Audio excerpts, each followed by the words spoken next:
Ave María Purísima sin pecado concebida. Capítulo 114. En Tiro. Perseverar es la contraseña. Escrito el 12 de agosto de 1945. Son las primeras horas de la mañana cuando Jesús llega ante una ciudad. Algunas barcas siguen la suya. La ciudad, de un modo extraño, está metida dentro del mar, como si hubiese sido construida sobre un istmo.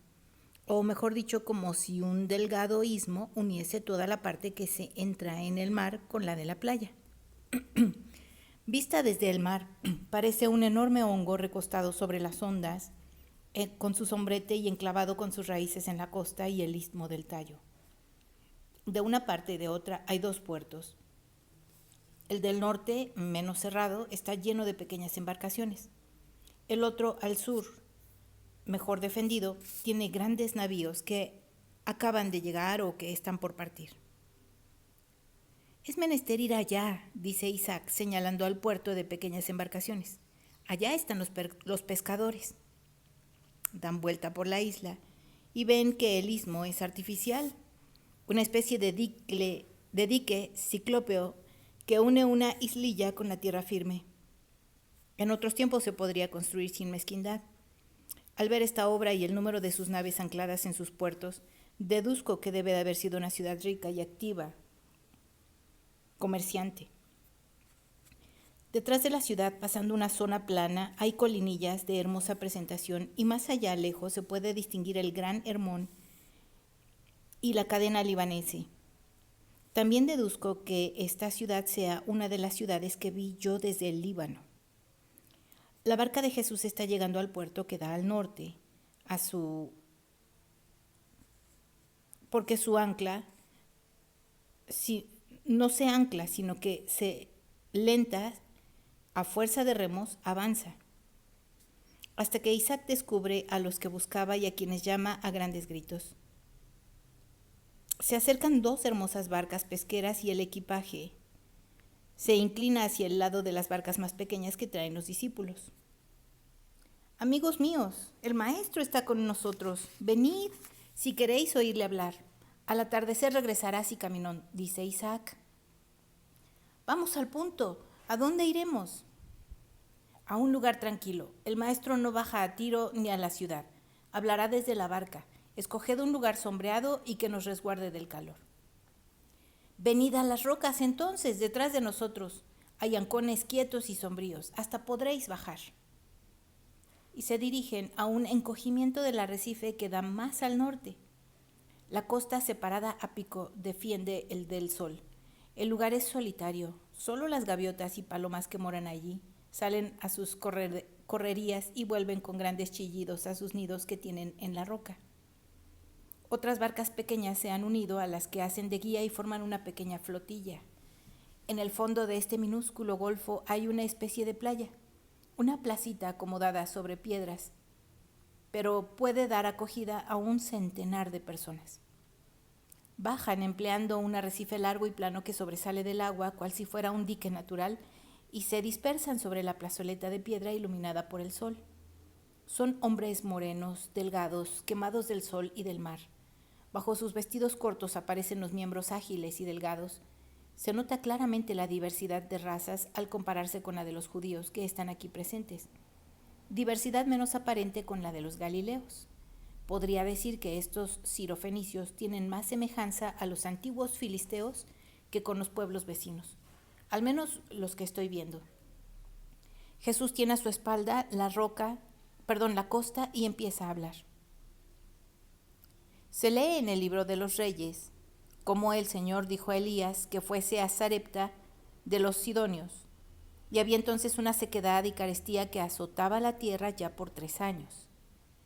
Al Señor no faltaban medios para saciar el hambre de su profeta en cualquier lugar, ni lo mandó a Sarepta porque esta ciudad fuese rica en alimentos. No, porque también allí se moría de hambre. ¿Por qué entonces Dios envió a Elías Tesbites? Había en Sarepta una mujer de corazón recto. Era viuda y santa, tenía un hijo, era pobre, estaba sola, y sin embargo jamás fue rebelde al tremendo castigo ni egoísta en su hambre, ni desobediente. Dios la quiso premiar con 3 milagros, uno por el agua que llevó al sediento, otro por el panecillo que coció bajo las cenizas cuando no tenía más que un puño de harina, y el tercero por la hospitalidad que dio al profeta. Le dio pan y aceite, la vida de su hijo y el conocimiento de la palabra de Dios. ¿Veis que un acto de caridad no solo quita el hambre del cuerpo, del dolor, de la muerte, sino que instruye el alma en la sabiduría del Señor? Vosotros disteis al ojo a los siervos del Señor, y Él os da la palabra de la sabiduría. A estas tierras a donde no llega la palabra del Señor, ved que una buena acción la trae. Os puedo comparar con la única mujer de Sarepta que acogió al profeta. También vosotros aquí sois los únicos en acoger al profeta. Si hubiese bajado a la ciudad, los ricos y poderosos no me habrían acogido. Los atareados en negocios y los marineros de naves no habrían puesto atención e inútil hubiera quedado mi venida. Ahora os dejaré y vosotros diréis, ¿pero qué cosa somos nosotros? Un puñado de hombres. ¿Qué cosa podemos? ¿Y qué cosa poseemos? Poseemos una gota de sabiduría. Y sin embargo os digo, os dejo con el encargo de anunciar la hora del Redentor. Os dejo repitiendo las palabras de Elías, profeta. La olla de harina no se agotará, el aceite no mermará hasta que venga quien más abundantemente lo distribuye. Ya lo habéis hecho. Aquí hay fenicios mezclados con vosotros, los del Carmelo. Lo que es señal que habéis hablado, así como se os habló. Ved que en el puñado de harina y la gotita de aceite no se ha agotado. Antes bien, ha aumentado.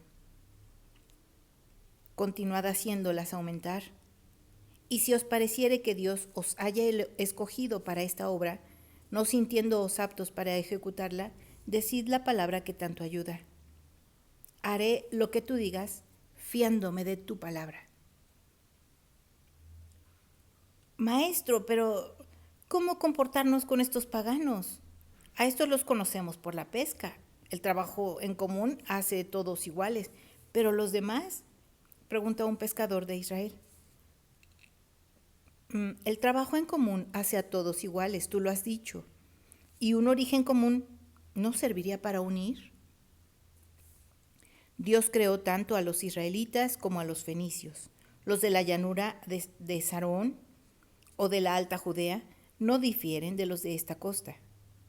El paraíso fue hecho para todos los hijos del hombre, y el Hijo del Hombre viene a llevar al paraíso a todos los hombres. El objeto es el conquistar el cielo y dar alegría al Padre. Encontraos pues en el mismo camino y amaos espiritualmente así como os amáis por la razón del trabajo. Isaac nos ha contado muchas cosas. ¿Querríamos nosotros saber algo más? ¿Sería posible tener un discípulo, aunque fuese de cuando en cuando? Mándales a Juan de Endor, maestro, es muy capaz para hacerlo y está acostumbrado a vivir con paganos, sugiere Judas de Queriot. No, Juan se queda con nosotros, responde seco Jesús, y luego, volviéndose a los pescadores, ¿cuándo termina la temporada de la pesca del púrpura? Cuando lleguen las borrascas de otoño, el mar se pone muy agitado. ¿Entonces regresaríais a Sicaminón? Sí, y a Cesarea. Abastecemos a muchos romanos. Entonces podréis encontraros con los discípulos. Entre tanto, perseverad. Hay a bordo de mi barca un sujeto que no quería yo y que casi vino en tu nombre. ¿Quién es? Es un joven pescador de Ascalón. Hazlo bajar y venir aquí. El hombre va a bordo y regresa con un jovencillo avergonzado de ser objeto de tanta atención. El apóstol Juan lo reconoce. Es uno de los que nos dieron pescado, maestro, y se levanta a saludarlo. Viniste, Hermasteo, ¿estás aquí? ¿Estás solo? Solo. Me avergoncé en Cafarnaún. Me quedé en la playa esperando. ¿Qué cosa? Ver a tu maestro, ¿que no es todavía el tuyo? ¿Por qué, amigo? ¿Por qué dices eso? ¿Todavía andas con rodeos? Ven a la luz que te está esperando. Mira cómo te observa y cómo te sonríe, dice Juan. Pero, ¿cómo me tratará? Maestro, por un momento ven con nosotros, pide Juan. Jesús se levanta y va a donde está. Él no se atreve porque es extranjero, explica Juan. No, no existen extranjeros para mí. ¿Y tus compañeros? ¿No erais muchos? No te pongas colorado, tú solo has sabido perseverar, pero aún por ti solo soy feliz. Ven conmigo. Y Jesús vuelve a su lugar con la nueva conquista. A este sí que lo daremos a Juan de Endor, dice a Iscariote. Y luego se dirigen a los demás. Un grupo de mineros bajaron a una mina donde sabían que había tesoros, pero muy escondidos en las entrañas de la tierra.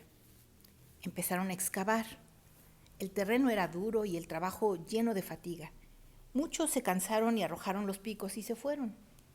Otros se burlaron del jefe de la escuadra, tratándolo casi como de loco.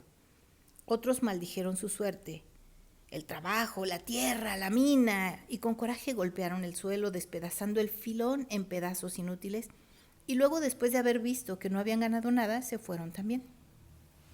Permaneció solo el más perseverante. Con dulzura trató las capas de la tierra y tenaz para perforarlas sin destruir. Hizo pruebas, ahondó y excavó. Un filón, espléndido, precioso, salió por fin a la luz. La perseverancia del minero fue premiada con el metal purísimo que descubrió. Pudo obtener muchos trabajos y conquistar mucha gloria y muchos clientes, porque todos desean ese metal que solo la perseverancia supo encontrar. Allí mismo donde los otros, perezosos e iracundos, no consiguieron nada. Pero el oro encontrado para que sea bello y para que sirva al orfebre, debe por su parte perseverar en el deseo de que se trabaje en él.